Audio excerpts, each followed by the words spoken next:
Hello बच्चों, कैसे हैं आप लोग। आज का जो हमारा टॉपिक है वो है इलेक्ट्रॉन एफिनिटी। इलेक्ट्रॉन एफिनिटी को हम इलेक्ट्रॉन गेन एंथैल्पी भी बोलते हैं और इसका जो साइन होता है वो होता है हमारा डेल EgH0। ठीक है, तो चलिए हम स्टार्ट करते हैं। तो इलेक्ट्रॉन एफिनिटी में क्या होता है, जो भी हमारे वैलेंस शेल है उसमें इलेक्ट्रॉन को हम ऐड करते हैं। ठीक है, वैलेंस शेल में इलेक्ट्रॉन को ऐड किया जाता है। अब ये वैलेंस शेल आखिर में होता क्या है, ठीक है, तो हम पहले वैलेंस शेल को देखते हैं। सपोज ये हमारे पास एटम है। मैं ये एटम के अंदर का स्ट्रक्चर बना रही हूँ, न्यूक्लियस, और ये उसके क्या है, सब शेल ऑर्बिटल है।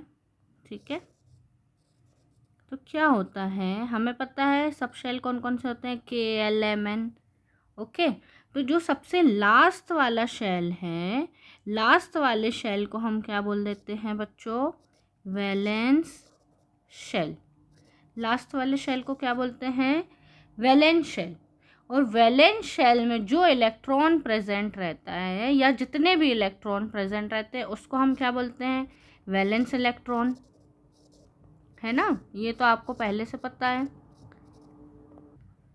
ठीक है, तो जो सबसे लास्ट वाला शेल होता है उसे हम बोलते हैं वैलेंस शेल, और वहाँ पर जितने भी इलेक्ट्रॉन प्रेजेंट होते हैं वो होता है हमारा वैलेंस इलेक्ट्रॉन।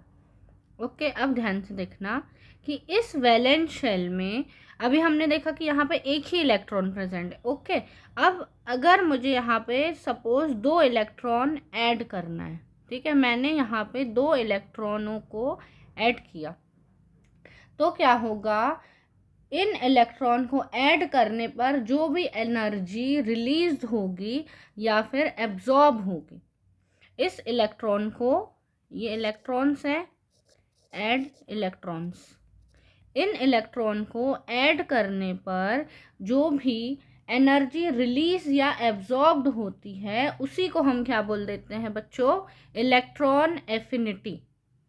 समझ में आया। इसकी मैं डेफिनेशन लिख देती हूँ। क्या डेफिनेशन हो जाएगी इलेक्ट्रॉन एफिनिटी की, the amount of energy, the amount of energy released और एब्जॉर्ब। क्या होगी एनर्जी, या तो रिलीज हो जाए या तो एब्जॉर्ब हो जाए। रिलीज और absorbed when electron is, when electron is added to the valence shell, to the valence shell is called electron affinity। तो डेफिनेशन समझ में आई कि जब भी हम क्या करते हैं, वैलेंस शेल में इलेक्ट्रॉन को ऐड करते हैं तो जो भी अमाउंट ऑफ एनर्जी रिलीज और एब्जॉर्ब होगी उसी को हम क्या बोल देते हैं, इलेक्ट्रॉन एफिनिटी। ठीक है, ओके, जैसे सपोज एक एक्स मॉलिक्यूल है, इसमें हमने क्या करें, इलेक्ट्रॉन को ऐड करें, तो क्या हो जाएगा, ये एक्स माइनस, हमें पता है जब इलेक्ट्रॉन क्या करते हैं, गेन करते हैं, जब इलेक्ट्रॉन गेन करते हैं तो माइनस चार्ज लगाते हैं और जब इलेक्ट्रॉन डोनेट करते हैं तो प्लस साइन लगाते हैं। तो ये क्या बना है, एनायन बना है, प्लस इलेक्ट्रॉन एफिनिटी। ओके, इतनी बात क्लियर हुई।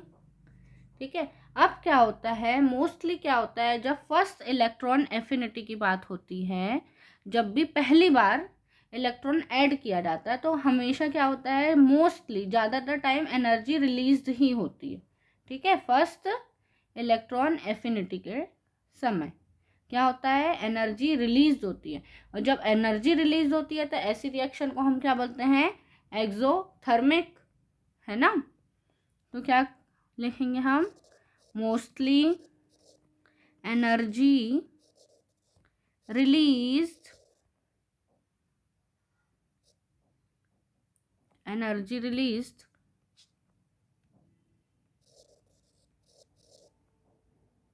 in the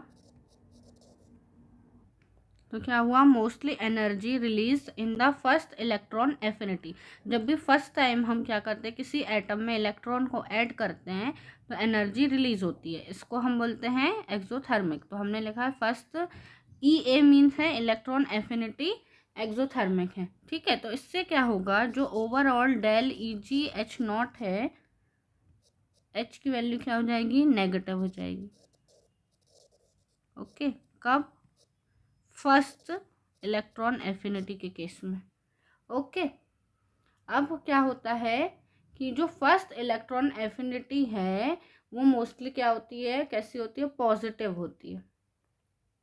ओके, और अगर हम इलेक्ट्रॉन एफिनिटी न्यूट्रल एटम के लिए देखें तो वो किसके इक्वल हो जाएगी, ionization potential of an ion. An ion के आयनाइजेशन पोटेंशियल के इक्वल होती है न्यूट्रल एटम की इलेक्ट्रॉन एफिनिटी। ओके, तो ये पॉइंट हम लिख सकते हैं कि electron affinity of neutral atom is equal to ionization potential of anion। ठीक है, ओके, यहाँ तक क्लियर हुआ। अब हम एक और रिएक्शन देखते हैं। जो हमारे पास एक एक्स एटम था, इसमें हमने इलेक्ट्रॉन को क्या करे थे, ऐड किए थे, तो एक्स माइनस हो गया था और एनर्जी जो क्या था, इलेक्ट्रॉन एफिनिटी थी, रिलीज हुई थी, हमें पता था। ठीक है, एक्सोथर्मिक रिएक्शन थी। अब ये एक्स माइनस है, इसमें हम क्या कर रहे हैं, फिर से एक इलेक्ट्रॉन को इंट्रोड्यूस करा रहे हैं, तो अब ये क्या हो जाएगा, एक्स टू माइनस हो जाएगा। अब यहाँ पर ये क्या हो जाएगी, सेकेंड इलेक्ट्रॉन एफिनिटी आया। यहाँ हमने देखे थे ना, ये फर्स्ट इलेक्ट्रॉन एफिनिटी थी स्टार्टिंग में, अब ये क्या हो जाएगा, सेकेंड इलेक्ट्रॉन एफिनिटी। तब क्या होगा, यहाँ पे अब ध्यान से देखना कि ये जो एक्स माइनस है और ये इलेक्ट्रॉन आया है वो भी एक्स माइनस है, तो दोनों के बीच में माइनस माइनस है, तो अब यहाँ पे क्या होगा, दोनों के बीच में थोड़ा रिपल्शन होता है। ओके, क्या होता है, यहाँ पे रिपल्शन होता है। और जो सेकेंड हमारी इलेक्ट्रॉन एफिनिटी होती है वो कैसी होती है, एंडोथर्मिक प्रोसेस होती है। सेकेंड इलेक्ट्रॉन एफिनिटी जो होगी वो हमारी कैसी होगी, मैंने यहाँ स्पेलिंग गलत लिख दिया, एंडोथर्मिक होगी, एंडोथर्मिक प्रोसेस होगी। पहली जो थी फर्स्ट इलेक्ट्रॉन एफिनिटी एक्सोथर्मिक होती है, जो सेकंड होती है वो क्या होती है, एंडोथर्मिक होती है, क्योंकि हमें यहाँ पे थोड़ी सी एनर्जी देना पड़ता है। ओके, इतनी बात क्लियर हुई। अब यहाँ पे जो डेल ई जी एच की वैल्यू है, अब यहाँ पे कैसी हो जाएगी, पॉजिटिव हो जाएगी। किसके केस में, सेकेंड इलेक्ट्रॉन एफिनिटी के केस में। ओके, तो इतनी बात क्लियर हुई कि इलेक्ट्रॉन एफिनिटी क्या होता है, तो जो भी अमाउंट ऑफ एनर्जी रिलीज और एब्जॉर्ब होती है when electron is added to the valence shell is called electron affinity. Okay, अब हम बात कर लेते हैं factor affecting to the electron affinity. कौन कौन से फैक्टर जो हैं अफेक्ट करते हैं, factors affecting electron affinity. Electron affinity को कौन कौन से फैक्टर अफेक्ट करते हैं, तो सबसे पहले हम बात करते हैं किसकी, एटॉमिक साइज की। किसकी बात करते हैं, एटॉमिक साइज की। तो एटॉमिक साइज में क्या होगा कि सपोज हमारा जो एक छोटा सा एटम है, कोई एटम है जो स्मॉलर है और एक एटम है जो बिगर है। ठीक है, अब क्या कर रहे हैं, यहाँ पे हमें क्या करना पड़ता है, इलेक्ट्रॉन को ऐड करना पड़ता है। तो किस में ज़्यादा टफ होगा, स्मॉल मॉलिक्यूल में इलेक्ट्रॉन को ऐड कराना कि लार्ज मॉलिक्यूल में इलेक्ट्रॉन को ऐड कराना। तो ऑब्वियस सी बात है, जो हमारा लार्ज जो बड़ा वाला मॉलिक्यूल रहेगा उसमें हमारा इलेक्ट्रॉन को ऐड कराने में हमें ज़्यादा एनर्जी की ज़रूरत पड़ेगी।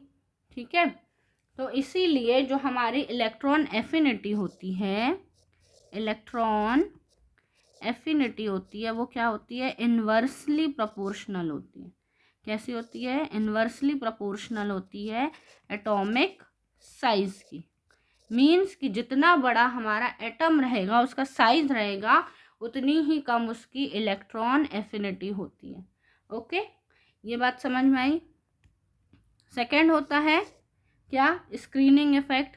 स्क्रीनिंग इफेक्ट भी क्या होता है, स्क्रीनिंग इफेक्ट ये भी क्या होता है, इन्वर्सली प्रोपोर्शनल होता है इलेक्ट्रॉन एफिनिटी के, क्या होता है, इन्वर्सली प्रोपोर्शनल होता है क्या, स्क्रीनिंग इफेक्ट।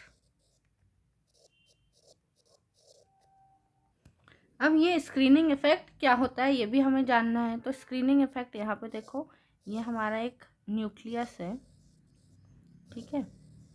यहाँ पे क्या है कि सारे शेल में कोई ना कोई इलेक्ट्रॉन प्रेजेंट है ना। सपोज यहाँ 2 है, फिर यहाँ 4 इलेक्ट्रॉन है, फिर यहाँ पे 2 इलेक्ट्रॉन।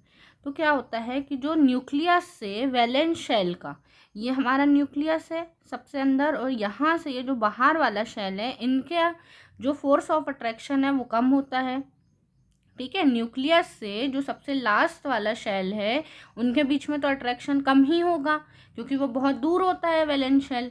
तो इसीलिए वैलेंस शेल में क्या होता है कि न्यूक्लियस का जो अट्रैक्शन है वो पहुंच नहीं पाता, तो फोर्स ऑफ अट्रैक्शन बहुत ही वीक होता है उन इलेक्ट्रॉन्स पे।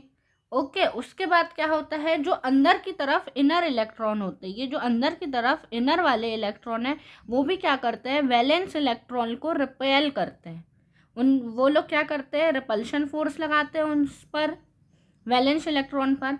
तो इससे क्या होता है कि जो वैलेंस इलेक्ट्रॉन पर जो फोर्स ऑफ अट्रैक्शन बहुत ही कम हो जाता है। एक तो वो बहुत दूर है, ठीक है, एक तो वो बहुत दूर है न्यूक्लियस से, प्लस जो इनर इलेक्ट्रॉन है वो भी उसको क्या कर रहे हैं, रिपेल कर रहे हैं। इससे क्या होगा, उस पर फोर्स ऑफ अट्रैक्शन बहुत ही कम होगा। इसी को हम क्या बोलते हैं, इस इफेक्ट को ही हम क्या बोलते हैं, स्क्रीनिंग इफेक्ट बोलते हैं, या फिर इसको हम क्या बोल देते हैं, शील्डिंग इफेक्ट भी बोलते हैं। तो हमने इलेक्ट्रॉन एफिनिटी के केस में क्या देखा है कि स्क्रीनिंग इफेक्ट क्या होता है, इन्वर्सली प्रोपोर्शनल होगा। मतलब कि अगर किसी इलेक्ट्रॉन का स्क्रीनिंग इफेक्ट बहुत ज़्यादा है तो इलेक्ट्रॉन एफिनिटी कम होगी, अगर उसका स्क्रीनिंग इफेक्ट कम है तो उस पर इलेक्ट्रॉन एफिनिटी क्या हो गई, बहुत ज़्यादा होगी। समझ में आया इतना, ठीक है। थर्ड अब हम देखते हैं क्या, थर्ड क्या इफेक्ट करता है, ZEFF। ZEFF क्या होता है, इफेक्टिव न्यूक्लियर चार्ज। क्या होता है, इफेक्टिव न्यूक्लियर चार्ज। तो इलेक्ट्रॉन एफिनिटी जो है हमारी, इलेक्ट्रॉन एफिनिटी अब वो डायरेक्टली प्रोपोर्शनल होगी किसके, ZEFF। अब ZEFF क्या होता है, इफेक्टिव न्यूक्लियर चार्ज। क्या होता है, इफेक्टिव न्यूक्लियर चार्ज। अब जो हमारा इफेक्टिव न्यूक्लियर चार्ज है वो क्या होता है वो भी समझ लो। अब अभी मैंने बताया कि क्या हुआ स्क्रीनिंग इफेक्ट में, कि वैलेंस इलेक्ट्रॉन को क्या हुआ कि कम फोर्स ऑफ अट्रैक्शन एक्सपीरियंस हुआ। तो क्या होता है कि due to screening effect valence shell electron experience less force of attraction, ठीक है। तो उन लोग क्या करते हैं, वैलेंस शेल में फोर्स ऑफ अट्रैक्शन बहुत कम हुआ, इससे क्या होता है कि न्यूक्लियर चार्ज में भी रिडक्शन हो जाता है, ठीक है। क्या हो जाता है, स्क्रीनिंग इफेक्ट के कारण रिडक्शन इन न्यूक्लियर चार्ज होता है, न्यूक्लियर चार्ज कम हो जाता है। इसी रिड्यूस न्यूक्लियर चार्ज को, मतलब कि जो न्यूक्लियर चार्ज में कमी आ गई है, इसी को हम क्या बोल देते हैं, इफेक्टिव न्यूक्लियर चार्ज। समझ में आया, क्या बोला मैंने, एक बार फिर से बताती हूँ। सबसे पहले हमने बोला था स्क्रीनिंग इफेक्ट क्या होता है, तो जो भी हमारा वैलेंस शेल रहता है, एक तो वो इतनी दूर है तो वो सफ़र करता है लेस फोर्स ऑफ अट्रैक्शन से। फिर जो इनर इलेक्ट्रॉन है वो भी क्या करते हैं, उसे रिपेल करते हैं, रिपल्शन के कारण फोर्स ऑफ अट्रैक्शन बहुत कम होता है। इससे क्या होता है, उस पर एक स्क्रीनिंग इफेक्ट या फिर हम बोल सकते हैं शील्डिंग इफेक्ट वर्क करने लगता है। अब जो ये शील्डिंग इफेक्ट या स्क्रीनिंग इफेक्ट है, इससे फोर्स ऑफ अट्रैक्शन तो कम था ही, अब क्या हो गया है, न्यूक्लियर चार्ज में भी रिडक्शन हो गया है उस इलेक्ट्रॉन पर। पूरे मॉलिक्यूल पे नहीं बोल रहे हैं हम, उस एक पर्टिकुलर इलेक्ट्रॉन की बात कर रहे हैं, वैलेंस इलेक्ट्रॉन की। तो उस इलेक्ट्रॉन पे क्या हो गया, रिडक्शन हो गया न्यूक्लियर चार्ज का। इसी को हम क्या बोल देते हैं, इफेक्टिव न्यूक्लियर चार्ज। तो जिस भी एटम का इफेक्टिव न्यूक्लियर चार्ज जो है वो कम होगा, तो इलेक्ट्रॉन एफिनिटी भी उसकी कम होगी। अगर ZeFF ज़्यादा होगा तो इलेक्ट्रॉन एफिनिटी भी ज़्यादा होगी। इतना समझ में आया, क्लियर है इतना? चलो अब फोर्थ देखते हैं हम। फोर्थ क्या देखते हैं, कौन सा और फैक्टर अफेक्ट कर रहा है। तो उसने अब नेक्स्ट है कि अगर कोई भी फील्ड या तो फुल्ली फील्ड या हाफ फील्ड जो हमारे ऑर्बिटल होंगे, उनके लिए इलेक्ट्रॉन एफिनिटी क्या होगी, ज़ीरो होगी या फिर बहुत ही कम होगी। किन के लिए, इलेक्ट्रॉन एफिनिटी, मैं बार बार बोल रही हूँ, मैं शॉर्ट में लिख रही हूँ, EA मतलब इलेक्ट्रॉन एफिनिटी, आप कंफ्यूज मत होना। इलेक्ट्रॉन एफिनिटी ऑफ फील्ड और हाफ फील्ड, या तो पूरे भरे हों या तो आधे भरे हों, ऐसे ऑर्बिटल के लिए फील्ड, फुल्ली फील्ड और हाफ फील्ड ऑर्बिटल्स के केस में देखेंगे तो क्या होगा, उनकी जो इलेक्ट्रॉन एफिनिटी है इज वेरी लेस और ज़ीरो। ठीक है, या तो बहुत कम होगी या तो क्या होगी, ज़ीरो हो जाएगी। ओके, अब हम एलिमेंट्स देख लेते हैं कुछ। सपोज मैं बात कर रही हूँ किसकी, सबसे पहले हमारे inert gas, helium, neon, argon, ये सारे। ओके, तो इनके केस में क्या होगा, जो हमारी इलेक्ट्रॉन एफिनिटी है वो तो बिल्कुल ज़ीरो है। ओके, नेक्स्ट अगर हम बात करें एलिमेंट्स, कौन से, बेरिलियम, मैग्नीशियम, कैल्शियम, मीन्स की सेकेंड ग्रुप वाले एलिमेंट, इनके लिए क्या होगी, अप्रोक्सीमेटली ज़ीरो। अप्रोक्स क्या हो जाएगी, ज़ीरो, 0 पॉइंट समथिंग इस टाइप की होगी। तो अप्रोक्स ज़ीरो रहती है इलेक्ट्रॉन एफिनिटी। अब अगर हम बात करें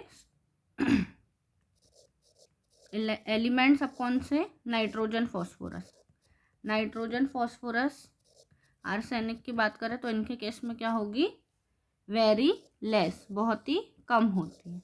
ठीक है, तो हमने क्या बोला, या तो फील्ड ऑर्बिटल हो या तो हाफ फील्ड ऑर्बिटल हो, उनकी इलेक्ट्रॉन एफिनिटी या तो ज़ीरो होगी या तो बहुत ही कम होगी। ओके, क्लियर है? नेक्स्ट, अब हम नेक्स्ट देखते हैं कि इलेक्ट्रॉन एफिनिटी क्या होती है, इंक्रीज होती है अलोंग द पीरियड।